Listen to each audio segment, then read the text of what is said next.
Namaste and welcome viewers. You're watching another brand new episode of Mirror Prime, and in this episode we'll be talking about another urban disaster in India, another tragic reminder that we still haven't learned from the past. The Mumbai boat capsize is the latest devastating example of what happens when safety measures are ignored. Glaring lapses have now emerged. Survivors have spoken out about the lack of emergency protocols on board. The ferry staff was clueless, unprepared. They also failed to guide passengers through the chaos after the collision. They didn't know how to conduct a proper evacuation. There were not enough life jackets, and what's worse is the fact that the boat was dangerously overcrowded. It was carrying 110 people while the capacity that it was designed for was only 90. It isn't just this particular incident. It's a pattern that continues to play out across our nation. If you look closely now, this was a disaster waiting to happen, much like the Rajkot fire, the Bhiwandi building collapse, or even the Anaj Mandi tragedy. Across the nation, time and again, we see rules being broken, norms being openly flouted, overcrowding, lack of safety equipment standard being low, and also negligence that is the root cause of such tragedies. And yet, such incidents continue to recur in India. We somehow have accepted it as a part and parcel of our lives in India. Year after year, we see a repeat of such disasters. There's blame game, there's inquiry, and a few years later, it is all buried. The pattern is always the same, and the big question today on Mirror Prime is, why haven't we learned from the past? Is the cost of life so negligible in India? Is it so difficult to ensure safety protocols and prioritize safety over profits? It's a big debate, lots of questions that need to be answered. And joining us right now, Natharam Chaudhary, who's one of those people that survived this entire tragedy in Mumbai. Dr. Sudhir Krishna, former Secretary of the Ministry of Urban Development. Utkarsh Dave, a senior advocate. And Krishnan Mitru, who's a disaster management consultant. Natharam ji, we'll start with you now. अब बहुत बहुत धन्यवाद जुड़ने के लिए. हम समझ भी नहीं सकते आपके साथ क्या गुजरी होगी. विजुअल्स हम चला रहे पूरा दिन, हुआ क्या था वहाँ पे एग्जैक्टली. और अगर आप हमको बता सके कि एक बार जब कोलिशन हुआ, एक बार जब वो स्पीड बोट आपके फेरी से टकराई, तो क्या माहौल था? हमें बताया जा रहा है, आपके साथ जो लोग वहाँ पे थे, जो बच के बाहर निकले, वो बता रहे हैं कि ओवर क्राउडिंग थी, हद से ज्यादा लोग थे बोट पे, लाइफ जैकेट्स भी नहीं थी. और जब ये पूरा कोलिशन हुआ, तो वो जो फेरी के क्रू थे, जो मैनेजमेंट थे, उनको पता भी नहीं था कि करना क्या है. जी सर, ये हादसा करीबन 3:50 का है, जो मैंने वीडियो से शूट कर रहा था. उसी टाइम जब ये हादसा बोट टकराई, तभी एकदम अफरा तफरी का माहौल हो गया था. और जो क्रू मेंबर हमारे बोट में थे, जो उन्होंने कुछ सिर्फ लाइफ जैकेट का बॉक्स था वो खोला और ना किसी को बताया कैसे पहनना है, किसको देना है. जिसके हाथ में जो आया वो जैसे पहना, और उसी हिसाब से तुरंत वो पानी के अंदर कूदने लग गए. क्योंकि हादसा होने के बाद में 3 से 4 मिनट के अंदर ये नाव पूरा का पूरा पानी के अंदर पलटी हो गई थी.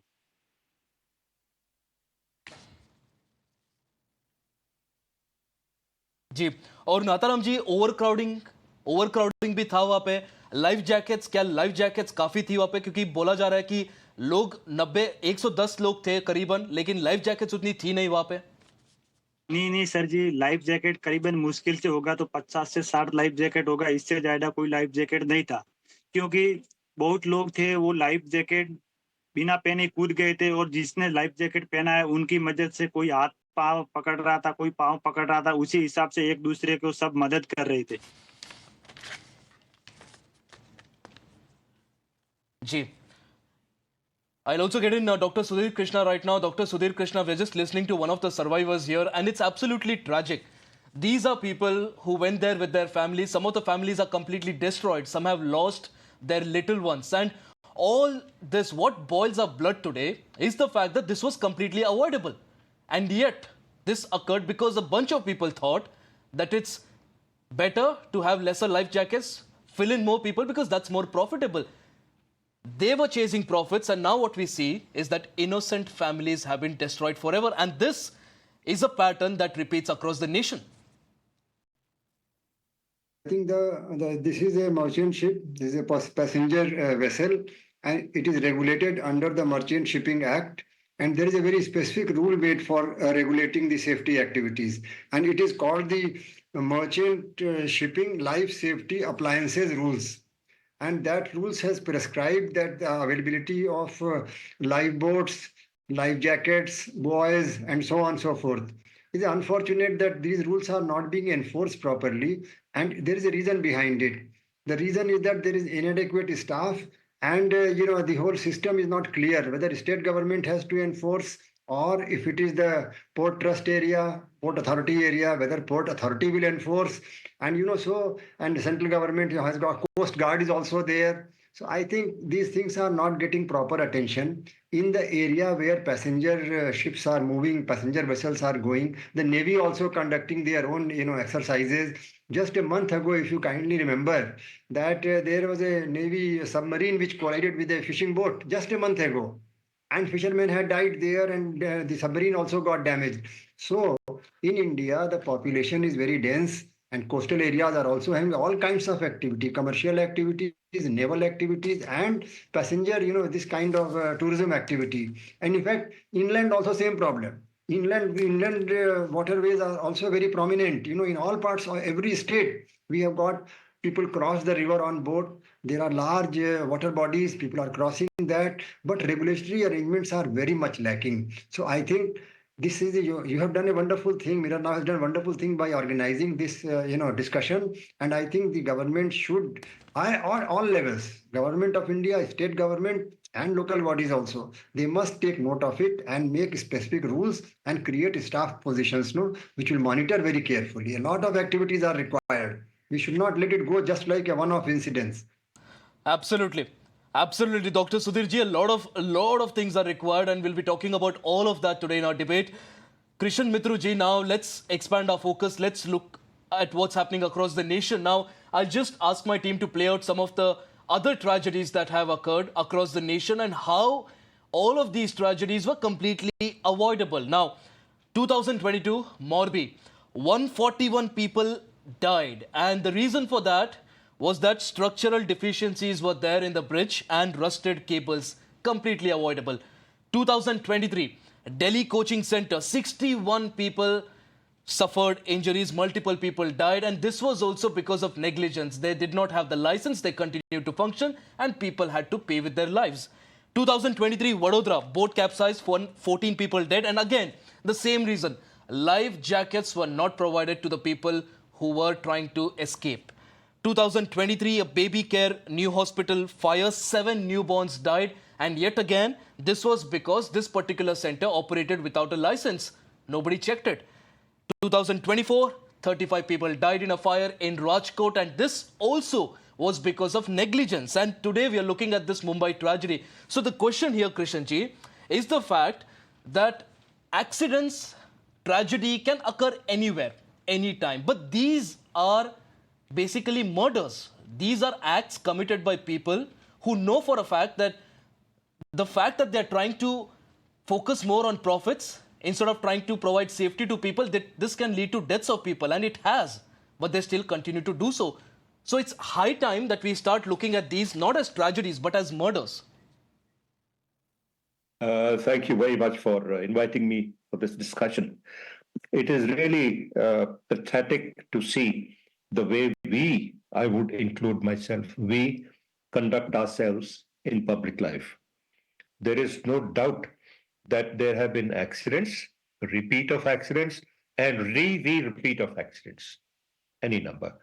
There have been cases of stampedes over and over again in religious places, in commercial places, etc. I would quote today's example. I understand in Parliament, there was some elbow pushing in Parliament, and 2 members of Parliament got injured. That is a small example of stampede at the highest level. Now, basically, I would like to agree with Dr. Krishna when he says that the Marine Act has not been enforced. Safety features of the Act have not been enforced. And also, who's the controlling authority? Why has the controlling authority allowed such an occurrence to happen? given a chance, anybody would jump a red light. And this is what we see: crisscrossing of the lanes on the roads, overloading of boards, uh, collapse of bridges, like you quoted Morbi, etc., etc. Now we come to the basic issue of implementation, implementation of safety rules and regulations. We are talking of only rules and regulations every time, but are we sometimes talking of the responsibilities? Who takes the responsibility? A dam collapses, floods come, and repeatedly it happens. Is any authority blamed anytime? No. The authorities always get away, except for one case where I've heard at Morley, this bridge collapse. The authorities have taken action against I think, the deputy commissioner of the area. Well, that was one example. Uh, in the services, it happens that every accident does not go unnoticed, and it is taken cognizance of. Here, in this particular accident, I would say, what has happened is that the speedboat, the naval speedboat, is supposed to have been on a test run of its newly changed engines, or repaired after servicing or whatever. It was a test run. Now, firstly, it's a speedboat. Number one, was it supposed to be in that area, Gateway of India area, which is primarily a show-off area, and the tourists or the visitors go to the nearby islands to whatever. Absolutely. I mean, like you're then- pointing out, accountability has to be fixed on multiple fronts, and this is again a shared accountability that we're talking about here. Utkarsh Dave, senior advocate who continues to be on the broadcast with us. Utkarsh, we've been talking about this all day today, about the tragedy that's occurred, and let's also take a look at what's happening across the nation. Now, the problem is, this is a set template in India now. A tragedy occurs, suddenly we find out that a lot of rules and regulations were flouted. Suddenly the person responsible, a couple of people are arrested, a couple of officers are suspended. A few months pass by. Slowly you look at how the person, the owner, is released on bail. The officer joins the duty again. Everything is back to normal. It's the family that is destroyed forever. Why does this happen in India? Why is this template followed? Is it because there is no fear of legal ramification? Or do you think it's because we do not have adequate mechanisms as far as compensation and also convictions are concerned? I see it as a rigorous idea of accepting the fact by the authorities that we would not want to do our duties, do whatever the hell you want to do. We will function in the same old orthodox manner that we used to function, do what the hell you want to do. Claiming a very insightful example, I litigate for 112 victims in the Morbi Bridge tragedy that has passed away in this sad tragedy. Also, I litigate for victims in Vadodara tragedy. So I'll tell you something very real facts. In both the tragedies, after the tragedies happened, the court of concerned jurisdiction, that is the High Court of Gujarat, had taken a suo moto cognizance by way of taking a suo moto PIL. Certain facts that came in light resulted into such an action that today officers up to the rank of IAS officers are facing disciplinary inquiry by the state government. And in Morbi tragedy, something came out on surface that the entire Nagar Palika, that is the municipal corporation, was superseded by the state government. Now, what happens herein? You look up to the chronology, sir. Whenever an incident like this happens in our country, the primary observation or the primary motive of any state is to conduct a rescue operation. I fail to understand that what hurry do they have that an FIR immediately is registered on all those individuals who have the minimal of the minimal of the minimal role. And then every other individual is subject to be charge sheeted. Then the state government, because the pressure is conducted, whichever state it is in, I'm talking about all the states in the country wherever the tragedy happens. Whichever state it is, the state government comes up with a input saying that now we will conduct an SIT, or we will order and probe by some high ranked official. Now, once if there is an FIR and the charge sheet is filed in regards to that FIR, that report of an SIT or that report of a probe is nothing but a garbage paper that will never be utilized in the process of trial, when trial is going on, or where accused or where victims who have lost their lives or kin of those victims who are going to fight for justice for those families, for their families, are never going to utilize those SIT report. Now, very important thing, if you look up to this incident, sir, what has happened, I'll tell you in very short, because I've litigated for this such kind of matters in past of a similar nature. If you look up to this ferry, in my opinion, this was being regulated by the Maharashtra Maritime Board. Now, you would be shocked enough to know that this Maritime Board is headed by the Minister of Ports and 5 committee members. Out of that committee members, 5, one is a person included by the Navy member itself. So, whenever, sir, a Navy undertakes certain exercise according to the rules and regulations framed by the Central Government Acts, a Navy has to undersee 4 very vital important things. Number 1, the structural strength of a boat. Number 2 is the sea placement in which the boat is being placed. Number 3 is the cubic capacity of the boat, and number 4 is the weight of the boat. After undergoing the process and examination of all these 4 most ingredient aspects, it is the exercise is being sanctioned by a sanctioning authority who's probably the high-ranked officer. Let us say in this case would be the commanding officer of that particular port or the area in this which jurisdiction this particular Absolutely. thing Now falls let's move away from this case as well. I think the basic problem is that even we as consumers today don't really assert the fact that safety is a priority. Dr. Sudhir, Krishna, do you agree the fact that safety in India still continues to be a luxury? We don't assert, we don't demand for safety as the primary reason why we would take a particular service. For example, for a very long time, you would go to a Pani Puri shop and a person never wore a glove. And suddenly after COVID, there is this awareness about hygiene. People avoid eating at stalls where people don't wear gloves. And suddenly you see all the vendors now, almost all of them have started wearing gloves. So again, at the end of the day, as consumers, as people availing a service, I think it's our basic responsibility to ensure that if a service provider does not assure us safety, does not have the required, does not meet the required standards, we should boycott it. The problem is when we continue to take those services, even they continue to flout all the rules and regulations. And at the end of the day, it is only putting our lives at risk. Awareness and concern about safety requires, much larger and wider debate and awareness and concern. If you go to industrial activities, also any industry, often I find, whenever I find many of the workers don't wear helmet properly. It's a very dangerous thing.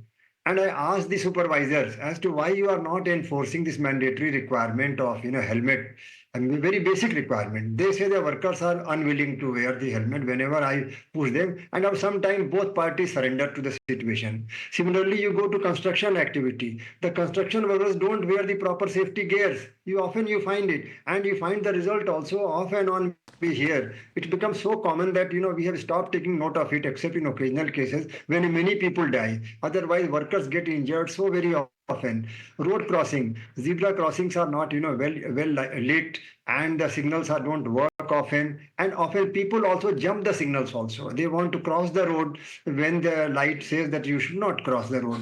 So it has become both ways also. And we are paying heavy price for Absolutely, it from rules time are to time. flouted left, right and center in India. And Utkarsh Dave, the problem is people in fact, go ahead and talk about how India is not for beginners. They try to hail all of these things that happen in India. But the problem here, Utkarsh, is the fact that at the end of the day, people are the sufferers. If you don't take care of your own safety, you have to pay for it at the end of the day. And the accountability is also a big issue. Utkarsh, what are the changes that need to be made in India so that contractors, vendors, people who give service are held liable? Why are they not scared of law?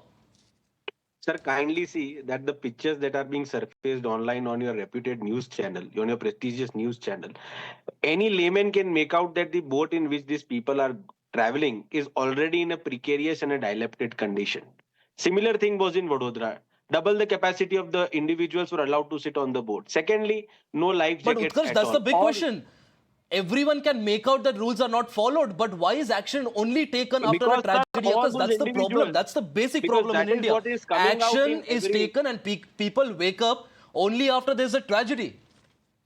No, sir, it is not like that. I'll tell you something which what is on the ground reality. Let me make it very clear to you. Whenever there is an incident like this, if you provide an individual with a life jacket, he's going to have a life jacket, he's going to wear a life jacket. What is happening here in this cases, I'll tell you very with very grave respect, I'm saying it to you. These individuals who run this boat, ferry, or whatever their activities are into their water are governed by certain circumferences and are governed by certain rules and laws in which they are uh, by the regulated authority concerning to them. Now, you would be shocked enough to know when in Vadodara tragedy happened, it was on record in the High Court of Gujarat that the contractor who was running that activity of water in the particular place, he did not even had a permission to run a pedal boat. All he had, sorry, not a steamboat. All he had was a permission was to run to the pedal boat. Despite of that, he was running steam engines. Now, this entire incident is happening or this entire activity is happening in a lake, there has to be some individual from some department to invigilate upon it, to inspect upon it. What happens? We all know money speaks and money talks at ground level. In Morbi, when the bridge collapsed, sir, double money was found from the place where tickets were being sold. People even said that tickets were being sold in black to go out on that bridge, and that resulted into the double amount of people. And there were other reasons also why the bridge collapsed. So you see, money is obviously that someone wants to mint more buck, and such incidents happen. But sir, what I come as a conclusion is that in India, I would not do my duty. Do the hell whatever you want to do. I will do and behave in my own old orthodox Absolutely, manner. Utkarsh. It has Do to be a whatever the collective hell you want to do. responsibility. We continue to ask questions from the government. We continue to ask questions and accountability, demand accountability from the vendors as well. But also, at the end of the day, we as users also need to be aware of what are the kind of services that we're using, and also we need to be assertive in the fact that safety in India should no longer be a luxury. If you think a particular service that you're availing does not offer you service or does not offer you any sort of a safety, you should decline it. I think that's the bottom line. I think that's exactly when the change will start in this nation. Gentlemen, appreciate you all for joining us on the broadcast for this very important and a very insightful discussion. Viewers, on that note, it's a wrap on this edition of Mirror Prime. Lots more lined up on the other side. Stay tuned.